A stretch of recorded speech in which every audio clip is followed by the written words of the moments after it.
Hello, welcome back to the channel. This is a second attempt to record a quick thoughts and perspective on the channel with some time and distance, because I've spoken a lot about primarily Western thought and philosophy ranging back from Plato and Socrates to present and in the last few centuries with the likes of, Nietzsche and the postmodernists who followed. Um, and my thoughts, namely, were to say that philosophy in the West, it's kind of like an old man in the train with his basement, or an old man in the basement with his trains, if you get what I mean. Even someone like Heidegger, as brilliant as he was, while he goes along with the plebeian masses, maybe he had to do his work, right? And it wasn't so much about licking ass and, telling people what they want to hear, because his writing was something quite different, right? It didn't seemingly have anything to do with any of that, except for the fact that his ability to do that was purchased with people's times and lives, which is kind of the way it goes. A Christian civilization is a parasite on the world, and that's just what Judaism wrought. And I know Nietzsche turned his attention to Christians because, that was his punching bag, because, the Jews were already the province of the plebeian masses. That's the cat nuzzling the camera there, knocking it this way. But what I'm getting at is, so he recognized their superiority, their master morality, that if a small, insignificant group of genocidal crazy fucks could really come to dominate the planet, primarily through slavery, by debt and servitude and work and labor and all that stuff, clearly they're a superior race. And what are you going to do about that? So Christians, to me, especially here in America, they're like, because I get it. I'm not going to call man a mystic, because everyone's animistic, right? Everything begins with projections. It's psychological in nature. But without getting lost in the weeds there, what I mean is that regardless of that, they are a very primitive lot. That they didn't understand that it was a bunch of accounting, that it was money and power, that if it wasn't them doing the dirty work, they let the Jews do it, kind of thing. And then they created this decadent luxury civilization where all these people could afford to live in their little fish bowls, right? Basically, the stereotype of crazy cat women. Well, we got a bunch of guys, we got a bunch of men in the basement with their fucking trains, right? And philosophy is no different, and this is why Nietzsche says he's ashamed to be a poet. Personally, I'm not, but, I never really believed in what these people said, because my father was a soldier and my mom was crazy, so I had a very different take on reality and nature and man, and the world. And I'm not going to lie and say I was deceived, or I wasn't deceived, because, yeah, I wanted to be seduced plenty of times by our culture and the people in it, but it was never what the masses said. It was never the media. It was the individuals I met. It was the other artists and poets and thinkers I sought out. And that's been my people all along. So, it's never been about where the crowd gathered or whatever the stupid momentary trend is, because I can look at the whole last century, and the crazy thing about it, especially being a millennial right on the cusp of that changing from the analog to the digital world, is to say that it's like the past never happened, especially because our memory is short, and we have despite being the most educated society in the world, it kind of simultaneously is the dumbest society in the world, especially when it comes to basic understanding of, like, hey, it's not about being in the train in your basement. In case you haven't noticed, everyone's seeking money, power, the ability to procreate oneself in the world. So I don't like philosophy all the way back to Plato and Socrates, because they're the one, he's saying, oh, we must get away from the body. We must contemplate the soul in itself by itself, which is the first step towards abstraction of going, hey, it's in the flesh, it's in appearance, it's in procreation, it's in power, it's in creativity, it's in comedy, it's in drama, to going, oh no, it's somewhere else, and we're going to find it or to create it, and we're going to bring it from this higher realm into this realm. So all of history winds up being this shockwave of eschatology, which was nothing more than the imagination of a primate. I won't say nothing more, but part and parcel to it was this shockwave was the animal or the human mind itself. And I don't want to get totally Spengler, and I don't want to get totally Nietzsche nor Heideggerian here, but I'm pointing out that none of them have an answer. Just like right now, nobody has an answer. And this cat really wants affection right now. Meow. You want to say hi to him, kitty? Meow. Anyway, sorry for getting distracted there. To get to the point is, despite all this, me talking about philosophy, being men in the basement with their trains, things like that. I do want to say that, like Nietzsche, I understand it like he understands it in Media Vita, where he says, "No, I wasn't deceived. Life only becomes more desirable, more lovely, more wonderful through the years and over time, because." Pain is no objection to life. Suffering is no objection to life. Pity is a poison and an objection to life. And that's what I really want to say about it. The heart of Western civilization is this not double standard, but it's kind of like this Jewry, this Christian disease, where you want to have your cake and eat it too forever, right? You engage in this parasitic rent-seeking behavior. You enslave the world. You destroy humanity with this millennia-long mistake called monotheism.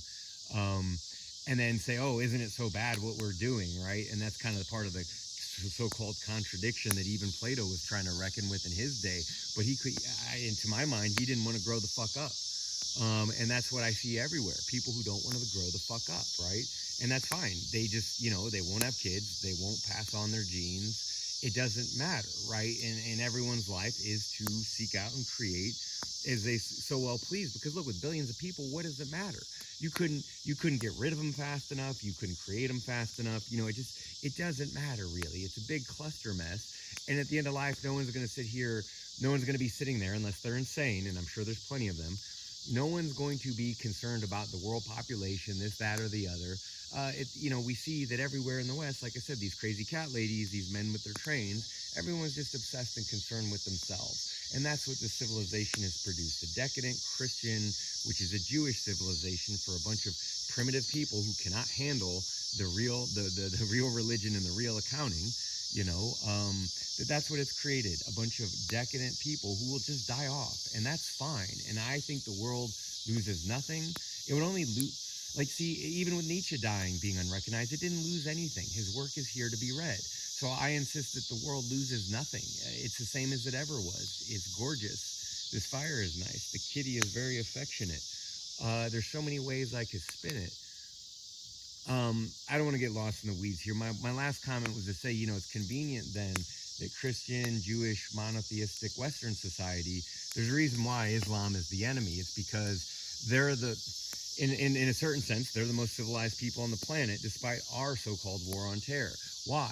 Because they say whatever you do, you at least don't enslave, and especially with debt and interest, your own people, right? No slavery, no debt, no interest, right? Can you immediately see why that's a problem for all the Jews and all the Jewy Christians of the world? Let's change the name of it, because Christianity is Judaism for stupid people. It's Judaism for export. It's Judaism for the Goyim, right? So let's call it Judaism light. So with Judaism and Judaism light, you can see why the one people in the world who supposedly oppose, and it's no different with their upper class, right? They're absolutely slavers and slave drivers, exaggerating and expending their power, right? No different than us. But it's funny to me that we guise it as the war on terror, and it's like the reality is no, we're against them because they're the biggest cure for our sickness.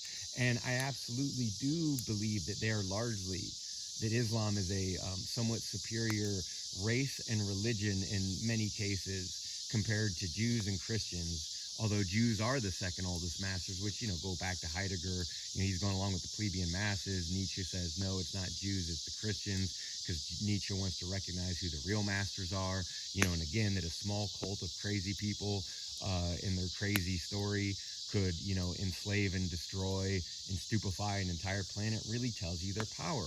But it also tells you the weakness of everyone else, the small-mindedness, the inability to escape.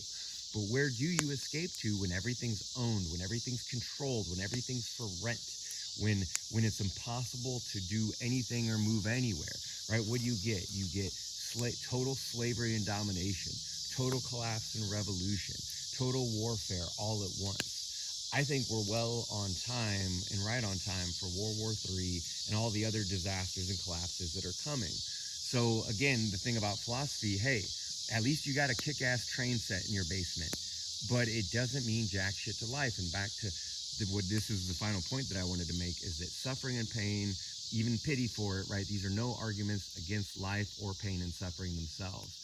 And more than this is that similar to if like, you know, Nietzsche says truth is a woman and she only loves a warrior. You know, saying no, saying I'm gonna pack up my toys and go home, saying you guys are being unfair, you're mean, I don't like it, right? That kind of shit, that kind of pitiable Christian contemptible bullshit, that American doublespeak, that swill, that rot, while the homeless people pile up, and eventually we'll just put all the renters, right? Because renters eventually won't be able to afford rent. We'll just put them all in big camps, and you know, it'll get real. Things are going to get really fun. I think I've talked about this before, but people have no idea how crazy things are going to get. People are barely beginning to tap into how crazy the future is going to be. And I'm just pointing out that, you know, that saying no, saying I'm going to quit, saying I'm going home, I'm taking my toys and going home. These, you know, that wouldn't be an answer. It'd definitely be no answer to a woman, no answer for a man. It's no answer to life. It's no answer for civilization and people. So all this, I'm not going to, because I think optimism is total horseshit. Just like, but I also think antinatalism and to a degree pessimism are total bullshit. You know, I'm with Nietzsche in media vita. No, I don't find myself deceived, despite being deceived, and not by animals, not by the world, but by human beings. Human beings are the slimiest, slipperiest bunch of mammals around. You know, Nietzsche points this out, like oysters, he says they are, right? Slimy and in a hard shell. But I just want to say that I only find life more beautiful, and I only find, for at least the people I love, I only find them more beautiful. You know, those, you know, and I get it. They've been destroyed, basically. Most of all the artists and writers and creative people I knew, they kind of had their peak in this country. And whether comfortable or uncomfortable, people just don't have time. Like, we don't have the audience to read it, because despite being the most educated people in the world, Americans are somehow the most kind of like primitive form of Jew in the world, because they're like this superstitious form of Christian that is just antithetical to life itself. They can't handle truth. They can't handle reality. And they themselves are the antithesis to life. They are walking contradictions. This is why Nietzsche tells them to die out. He told them this in Europe, and it's hard not to say it now, because, you know, there's billions of people. Who cares? There's too many anyway. You know, this is why Zeus needs to depopulate the world of heroes and men, because there's just too many. Or like Tiamat and Absu, right? You know, these dumbasses were too loud. They don't even know why. They're loud for no fucking reason. So when the gods wake up, it's just time to destroy everyone. And if you look at religion, the gods are never pleased unless everyone's getting destroyed. So I hope you're ready for our crazy ass present and future. And I hope you're also finding life more beautiful and irresistible as the years go by. Anyway, these are just a few of my thoughts on, you know, with some time and perspective on the channel. I just wanted to throw a few more thoughts and points out there on what I've covered. You know, I'll probably think about it some more, and then eventually get back around to going into these topics in depth. But anyway, if you're new to the channel, thanks for checking it out. And if you're returning, you know, my handful of subscribers, I appreciate you, and I will catch you later. Take care. Bye.